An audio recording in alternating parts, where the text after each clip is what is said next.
Hello, viewers of Gold. My name is Dr. Michael Adekunle Charles. I'm a medical doctor, a public health expert, and I'm working internationally. I've been working internationally for the past 15 years. Happily married with 3 lovely boys. I'm currently living in South Africa, in Johannesburg, and I'm here to share my story with the Gold listeners, and to continue to encourage others to have a dream and to fulfill their dreams. It's always important to have a dream. It's always important to note that no matter what, there will always be stumbling blocks along the road, but we need to continue to focus on our dreams and to do everything in our power to achieve those dreams. And I'm here to share the story today, and I hope you have a good listening and a good viewing. Thank you. So growing up, I would say I was quite privileged. I had parents that were, my father was a medical doctor, my mother was a nurse, the typical story. And I had a cushioned life. But very early on in my life, my parents sent me to boarding school outside the country. So I was in boarding school alone, and obviously that was quite challenging. Growing up without the family structure beside me, growing up with, I will call them initially strangers, but they became very good friends, and I'll say even closer than some family members. So that was a bit challenging in my early days, in terms of leaving home, in terms of going to a strange and a foreign land, in terms of learning a new culture. But I think all that experience has really shaped me to the person I am today, to the person I am in terms of being independent, in terms of being able to cope with any situation, in terms of able to cope with any culture. I've lived in various countries all my life, and tolerance is absolutely important. And I think although initially challenging days, has really shaped me to become a better person. And I'm happy to be a better person due to my background, some of the challenges then, but I'll say it's well worked out for good. They didn't say this is what I must be, but it was sort of an unwritten law. We are 5 in the family, and 3 of us are doctors. And I look the most similar to my father, so ever since I was born, I was always called a medical doctor. So I guess that has really shaped my life. And to be honest, I'm glad I'm a medical doctor, because my passion is about helping people. My passion is about how can we correct people's illness? How can we make sure that our interventions, our actions are profitable to people? And I'm very, very happy that I chose the career. It was definitely not forced upon me, but it was something that I wanted to do all my life, and I'm glad that I was able to succeed. Again, it wasn't easy. It wasn't easy. I studied medicine in Germany, foreign land, foreign culture. I remembered my very first semester in school, not mastering the language, having to do exams in German. It was a tough period, but it was a rewarding period as well. So I'm glad I became a medical doctor. I mean, growing up, I had many people that inspired me. I'm from a family of medical doctors. My uncle was a doctor. He was a professor at the teaching hospital in Nigeria. And I really looked up to him. I looked up to my father, obviously. But ever since I was young, wanting to help people, I really wanted to become the Minister of Health.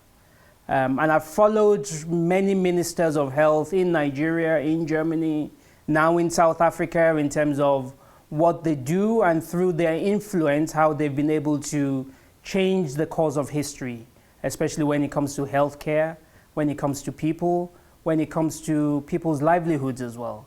So I had many mentors that I looked up to. One was Ransom Kuti, who was a former Minister of Health in Nigeria, a pediatrician, but really very inspiring in terms of his actions.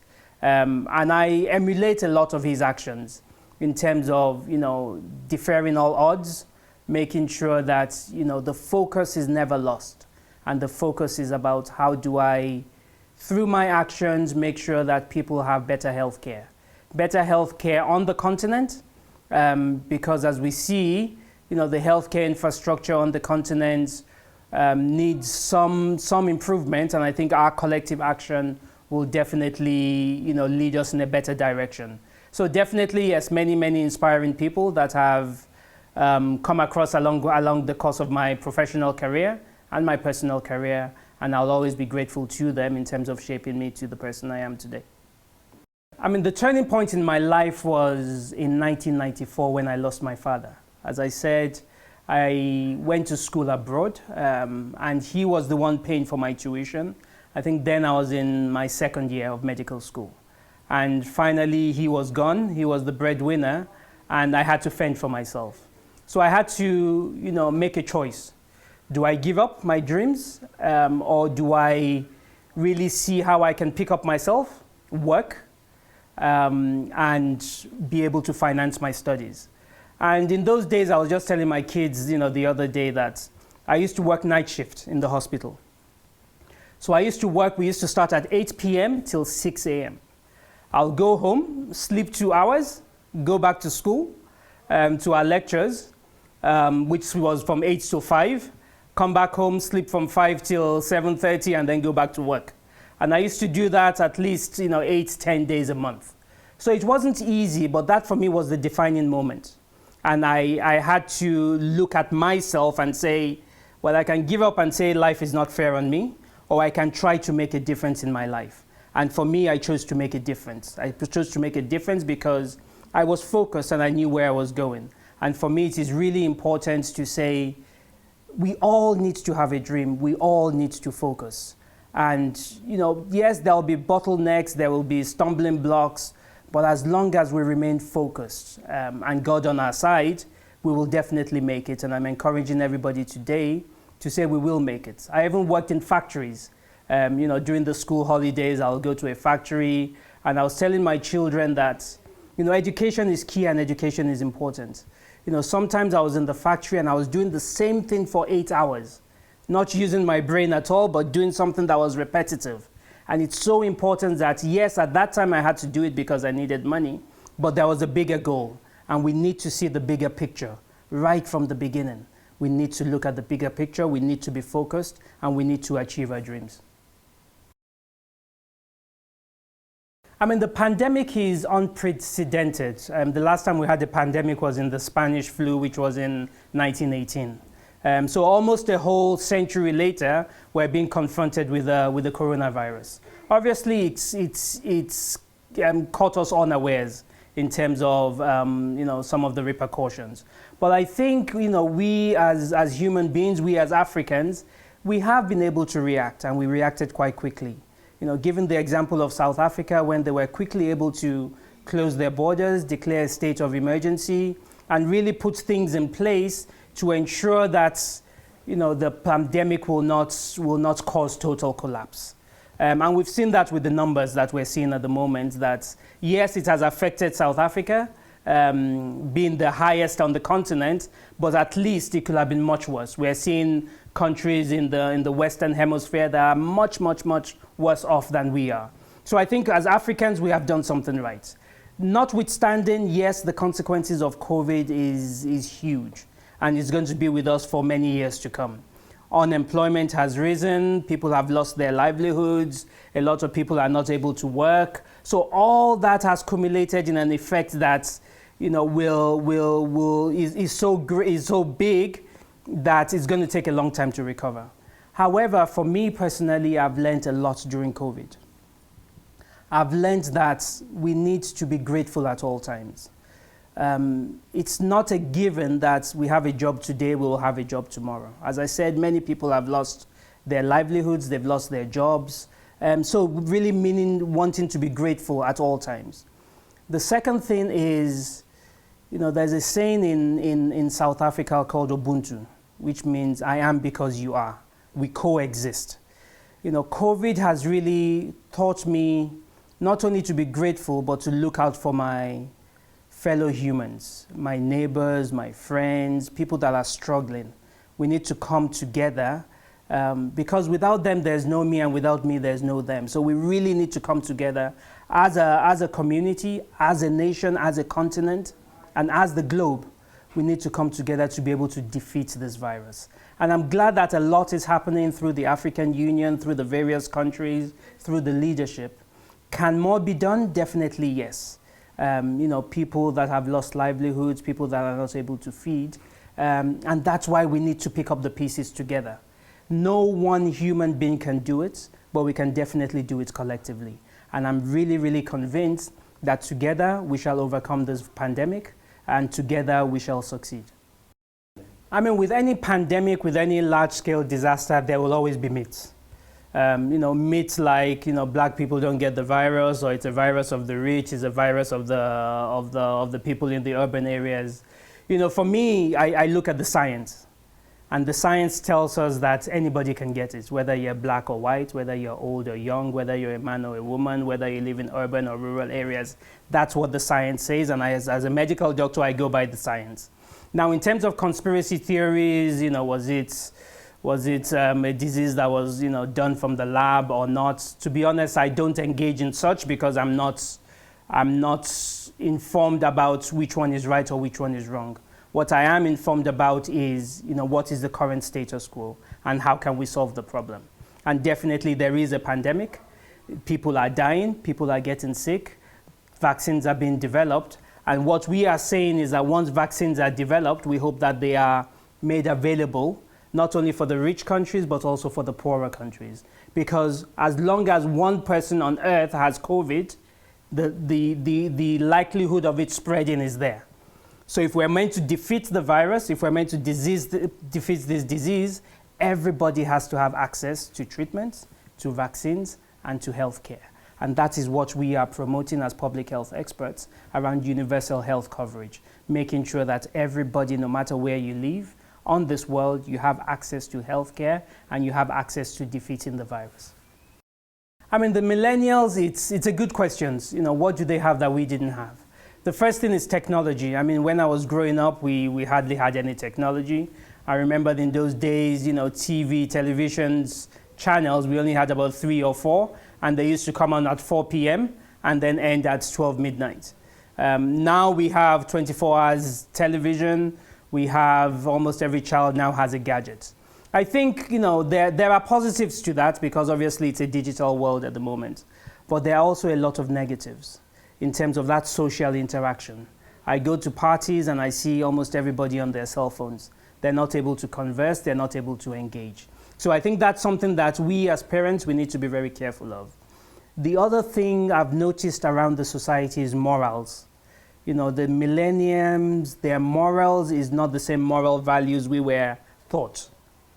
To respect each other, to be courteous, to support each other. Now it is, they're thinking of themselves and themselves alone. So I think it's a matter of mindset shift, and it's a matter of us parents being able to instill that discipline, that moral onto our children. I have 3 boys, and I'm making sure that they grow up to respect everybody, but more importantly, respect the girl child, respect a woman, and not look down on anybody. We're all equal. In South Africa at the moment, and in Africa as a whole, we have a high number of cases of gender-based violence. And I associate that with the upbringing. We need to instill discipline onto our children. We need to instill knowledge. We need to instill morals onto our children. And it's so important that if we don't get it right, they won't get it right. And what we are saying, and with the GOLD team, is let us continue to do the right things, let us have integrity, and let us make sure that we're bringing up our girl child as well as our boy child in a way that will be beneficial to society once they're adults. I wouldn't say because they're not given the same opportunities. I think, I always tell people there's a very thin line, very, very thin line between being successful and not being successful. And it's the decisions we make in life. It's the friendships we make. It's the opportunities we make. It's the networks that we take advantage of. And to be honest, it's not by our own doing. It's by the power of God. And I believe in God so much that everything has been predestined. Everything is destined. It is now left for us to be able to maneuver and navigate life in a way that we will come out the best. Some people have been given massive opportunities and they've turned out to be nothing. Some people have been given very little opportunities and they've turned out to be something. So I think, again, it goes back to your upbringing, it goes back to your dreams, it goes back to your focus. Once you have all those things in place, then you're on the right path to success. So I think, for us, for the viewers, continue to look for those opportunities. My father always used to say that, opportunities will not fall from the sky. You need to see them, you need to look out for them, and you need to grab them when they come. If we don't grab them, sometimes we might lose out. So decisions we make, when we make them, how we make them, with whom we make them is very important. Another thing that is a defining moment is your partner, your life partner. It's very important that, people should not rush into picking their life partners, because that can either make or break you. Yes, there'll be quarrels, yes, there'll be arguments here and there, but as long as you both are focused around the same things, as long as you both have the same values, as long as you both have each other's interest at heart, a lot of these things will fall into place. And to be honest, when I got married was when I had my breakthrough in terms of, having an international career, in terms of getting a good job, in terms of, just picking up the pieces. So I think, yes, the decisions we make really make us or break us. I mean, there are many things going on in terms of, what is happening in the world that makes me feel good. Most importantly, it is women empowerment. When we were growing up in those days, in some countries, women were not given equal opportunities. Some women didn't even, some girls didn't even have the opportunity to go to school. That has, changed today. We have more women in leadership. We have more women that have, good careers. We have more women that are breadwinners. So I think that's something that is good, that is happening in society. However, it's not happening fast enough. We still have a lot of women that are not given that opportunity because they are women. So I think we need to change our mindset in terms of really giving equal opportunity. As long as you're qualified, doesn't matter whether you're black or white, whether you're a man or girl or a woman, definitely let's have equal opportunity. So, some things have worked quite well in the last few years, but I think there's still some catch up to do. So my advice to the viewers is, despite that you've tried many times and you failed, don't give up trying. It's important that you pursue your dreams. I'll just like to quote the person that discovered the light bulb, Thomas Edison. He tried over 1,000 times and he failed. But then he got it right, and we're all benefiting from that today. So never give up on your dreams. Never, ever give up on your dreams. There is always a way in terms of achieving those dreams. But what I would advise is, if you've tried once, twice, 3 times, try to change your formula, try to tweak it a little bit. Try to reach out to people that have done it before. Don't ever think you can do it alone. We all need people. We all need people to elevate us, to pick us up, to advise us, and to give us that knowledge that we feel we might not have. So keep on being encouraged, keep on pursuing your dreams, keep on being focused, and definitely you will achieve it. Never, ever give up. For the single parents that are out there, obviously it hasn't worked for one reason or the other. But then again, there's always a reason why things happen. We should never be discouraged. Yes, initially there might be, downfalls, there might be things that we might not necessarily understand, but I always believe there's a reason for everything. Because it didn't work out this time doesn't mean it won't work out next time.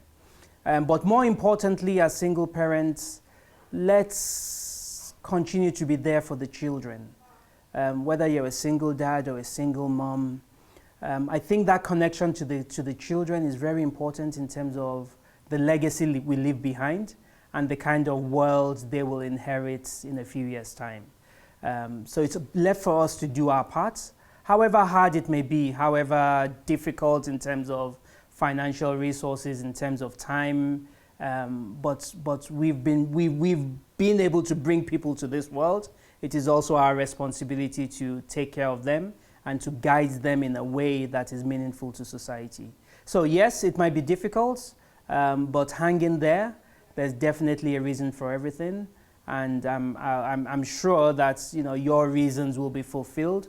Your reasons will come to pass very soon. Success is what does success mean to me? Success is not a given. Success is earned. And yes, you can say there are some people that have been born with a silver spoon. The fact is that some of those people, once their parents, pass on, that success disappears. So we need to learn success. It's not something that, we should take for granted. Success is about the decisions we make. Success is about the companies we interact with. Success is about being focused. So success is multifaceted. So success is many things. But for me, success is family. If you're able to take care of your family, have a united family, have that core structure, for me, that's success. Success is not about money. Success is not about career. Success is about legacy. And we've seen some people that have not been financially wealthy, but they've been satisfied with their life. They've been satisfied in terms of they're able to hand over to the next generation. So success should never be looked at as, people being rich. The rich also cry, and we need to be aware of that. So that's not a measure of success. Success is a measure of satisfaction. Success is a measure of doing the things that you've been called upon to do at the right time, at the right place. And we all have levels of success in our daily lives, in our careers and all that. So success should be looked at in a more comprehensive, in a holistic manner, and not just as a measure of financial resources. Challenges will always come. There's nobody on earth that doesn't face challenges. Whether you're rich or poor, black or white, we always face challenges. For me, it is about crying to God. Let God be the one to go to when you have challenges, but also when you're successful, we need to go to God and thank God. When we have challenges, we need to cry up to God and say, these are my challenges. How can we, solve the challenges, and pray unto God. Now, of course, we have our human beings around us. We have our families around us that we can go to, that we can cry to. But most importantly, it is about recognizing those challenges. They say that, the first stage of overcoming any challenge is to recognize the challenge. And sometimes we lie to ourselves. We don't want to believe this is a challenge. So the first point is being honest with yourself. Once you're honest with yourself, once you can identify the challenges, you are halfway through in solving those challenges. Some challenges will take longer to solve, obviously, because we all have dreams and some of us have bigger dreams than others. But notwithstanding, let those challenges not weigh us down. Let those challenges not say that we cannot meet our end goal. Let those challenges not be a way of discouraging us. Challenges are there to strengthen us. Challenges are there to encourage us. And I'm encouraging all the viewers today that no matter what challenge you're going through, it is a stepping stone. It is part of that learning process to make you a better person. I always say challenges are there to make you a better person. So let us embrace the challenges. Not always easy. Embrace it and let's move on. The world we live in at the moment, it's a world where we're trying to get recognition. If we do something, we want to see how many people accept it, how many people approve of it, how many people disapprove of it. But what I always go back to is, what do you believe in as a human being? Do you believe in yourself? Do you believe in your dreams? Let nobody say you cannot do it. Let nobody say, 10 people have done it and have failed. We're all unique in our sense. We're all unique in our nature. We're all unique in our personality. The upbringing I have is different from the other 10. The opportunities I have is different from the other 10. The networks and the people I know is different from the other 10. So don't tell me that 10 people have done it and have failed. I am a unique person. I can do it. And if I believe in myself, I can do it. I really don't care what people say. Yes, I would listen. Yes, I will take advice here and there, but I'll never let them deter me.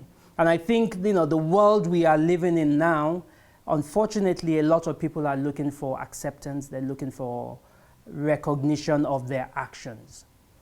As long as you believe in your actions and as long as you truly believe that what you are doing is the right things, go for it.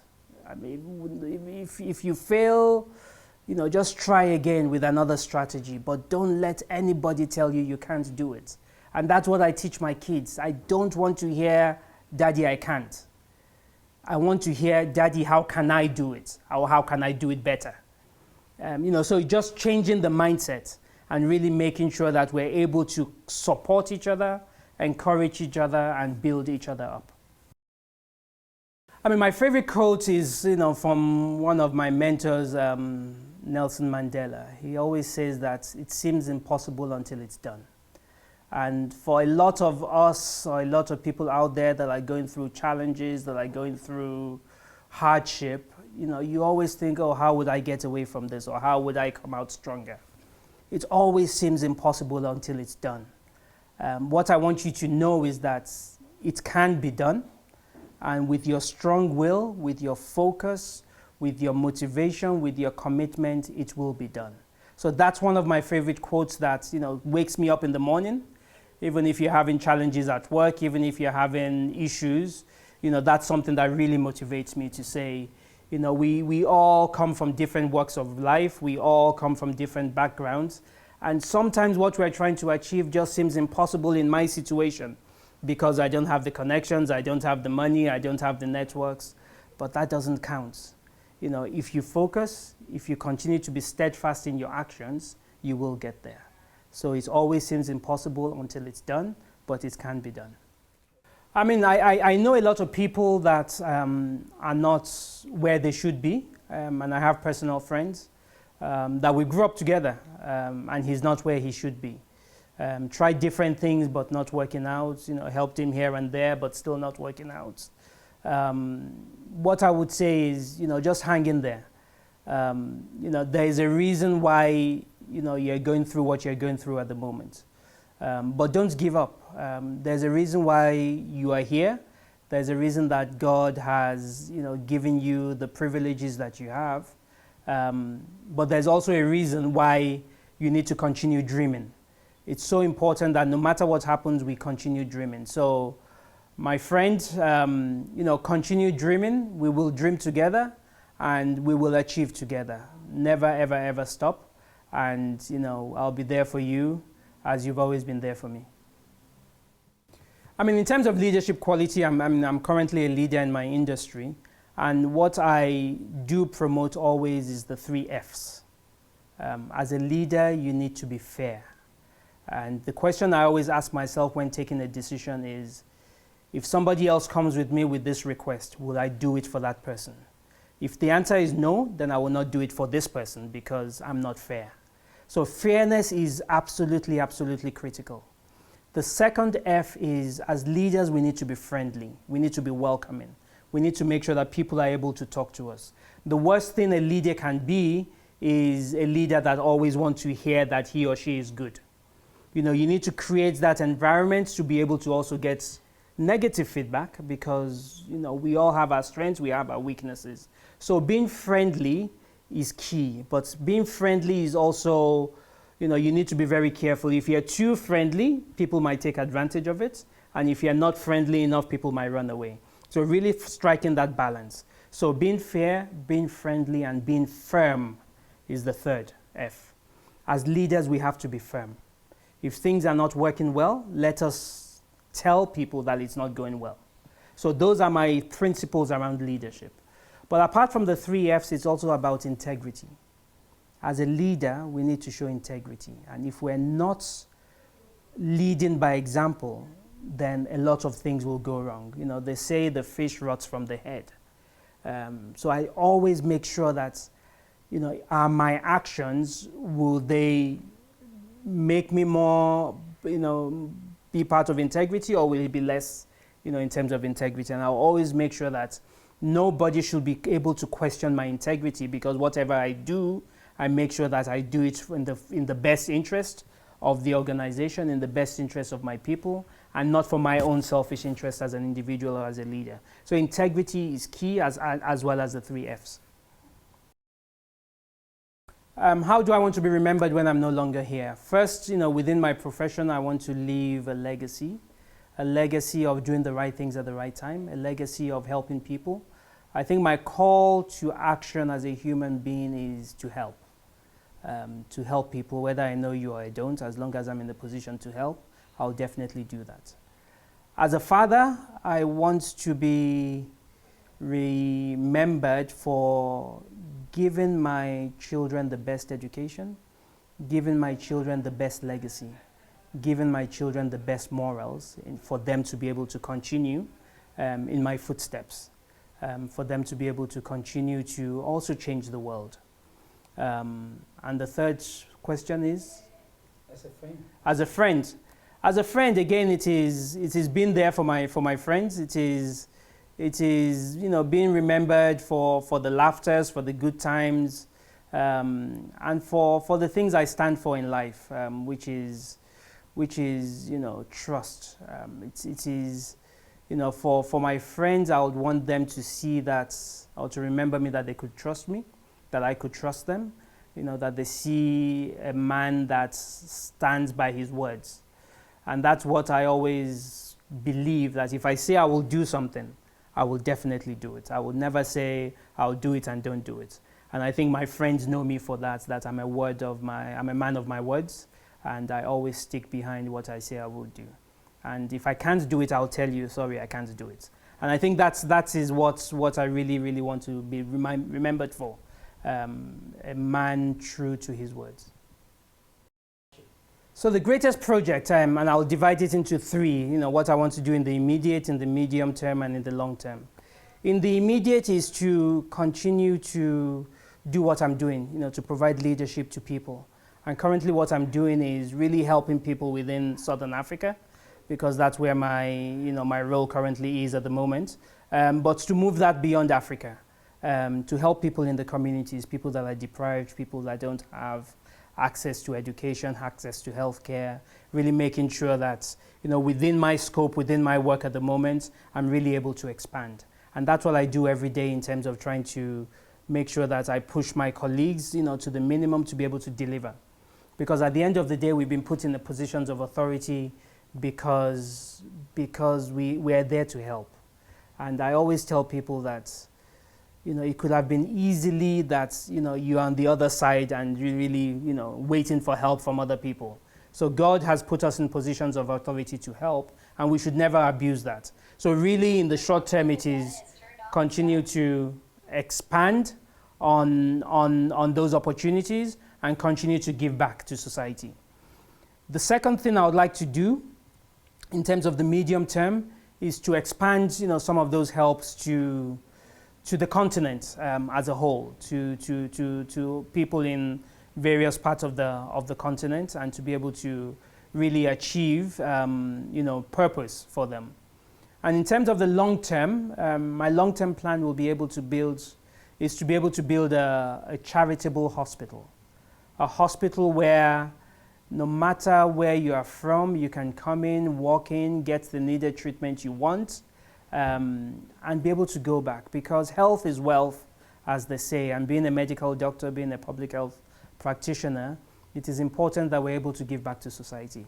Give back in terms of, what can we contribute for people to have good health, and what can we contribute for them to be able to have a source of livelihood. So definitely building a charitable hospital that is quite comprehensive, that has all the facilities, and that people can just walk in and get treatment and leave. That would be my greatest dreams and my greatest achievement, and that's really what I want to do before I pass on. The greatest achievement that I have in my life today is having the opportunity to travel all the corners of Africa and to be able to make a difference in people's lives. I have lived in Nigeria, in Ghana, in Botswana, in South Sudan. I've been to over 40 countries on the continent. And, going there is for a purpose, It's not going there on a holiday. It is to make a difference in people's lives. And I think that's been my greatest fulfillment and my greatest achievement in terms of, culture is not a hindrance. Language is not a hindrance, but really being able to give. And I truly believe I have been able to do that in many, many, many ways across the continent. And that has been my greatest achievement. I mean, Gold has, through its programs, it's inspiring many people. And I'm hoping that through my interaction and my discussions today, it has inspired you as well, as viewers. But my dream for Gold is, Gold should go places. Gold should not be confined to the shores of the continent. My dream is that Gold should be gold. Gold should go higher, and Gold should be everything that we want to see. So really making it a platform for people that have inspirational stories, for people that want to get inspiration, for people that are down and need encouragement. So my dream for Gold is Gold, which is the ultimate, to be out there for people to connect to it, because it's really important. So Gold, go for Gold. I mean, through Gold, I want to reach out to the family. First of all, my immediate family, my lovely wife, that I love you, I'm there for you. All the sacrifices we make is because of the family, for the nuclear family, in terms of our children, in terms of yourself, and in terms of us as a unit. So I would just like to shout out to you to say I love you very much. For my extended family, obviously you've all played a role in my life, in my upbringing, and all I'm saying here in terms of my knowledge, in terms of my experience, again goes back to you. So you, with my immediate family, you are the Golds in my heart. And I'll always cherish you, and I'll always really make sure that that Gold continues to reach other people, because through me, through you, first of all, through me, then we'll be able to give out as well. So Gold is inspirational, and you have been inspirational in my life. Thank you very much. So in order to reach the Gold and to get our Gold, first of all, we need God, and that's the G. God is first and foremost in everything we do. The second is the O. We should not be ordinary. We need to be exceptional. We need to be extraordinary, and that's the O. For the L, we need to be loving. We need to take care of each other. We should not be proud, because pride is the downfall of humankind. Pride is the downfall of anybody. So we need to be loving, and we need to be caring. And to really get your Gold, we need to seal it with a D, which is determination. No matter what we want to achieve, no matter where we set our dreams, we need to be determined. And if you have God, if you're not ordinary, if you're loving, and you're determined, you will definitely get your Gold. I have my Gold. I hope you will get your Gold as well. Thank you, Gold viewers. The biggest challenge, and I'm sure my wife will be happy that I said this, is being a public health expert. You're there not for individual patients, but you're there for the community, for the nation as a whole. And it requires extensive traveling. And I leave, my wife with our 3 boys, I leave them at home a lot while I go and, go after my career. So that's very challenging in terms of knowing that you're out there, but you're not with the family. And, this phase of my children's life is very important in terms of it's their forming phase. It is what, they'll take on to be when they're older. So that has really been my biggest challenge. I love my career, I love my profession, but just the traveling and being away from home is a lot, which is the biggest challenge. Yeah, my first boy, George, he wants to be a medical doctor. Well, so he says at the moment. He's 14. And I keep on encouraging him that, yes, it's a noble profession. It's a profession where you have to work hard. And it's a profession that if that's what he wants to do, I'll definitely support him and encouraging him. So hopefully, like I became a medical doctor, my father was a medical doctor, maybe we'll have a third generation of the Charleses that is a medical doctor as well. I have a footballer, he's my second one. He's really good at football. He has traveled to Portugal for a tournament. He was meant to travel to the UK this year, but unfortunately due to COVID, he couldn't travel. But he's very much into football.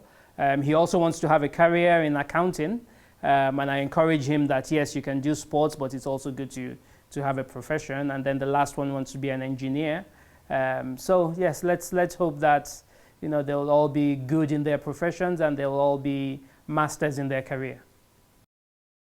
I mean, because I travel so much and I'm out of the house a lot, in my free time I just like to be home. Home with the family, bonding with the kids, going out to together with the children, going to the park, playing football with them in the garden, just bonding really with the family. I think it's really my passion. And when I'm home, I try to do that as much as possible. For me, the final word is, just to continue to encourage you. Everybody has a history, everybody has a path, and everybody is destined to succeed. It is the decisions we make along the way that, makes us successful or less successful. So never give up on your goals, never give up on your dreams. It always seems impossible until it's done. Thank you.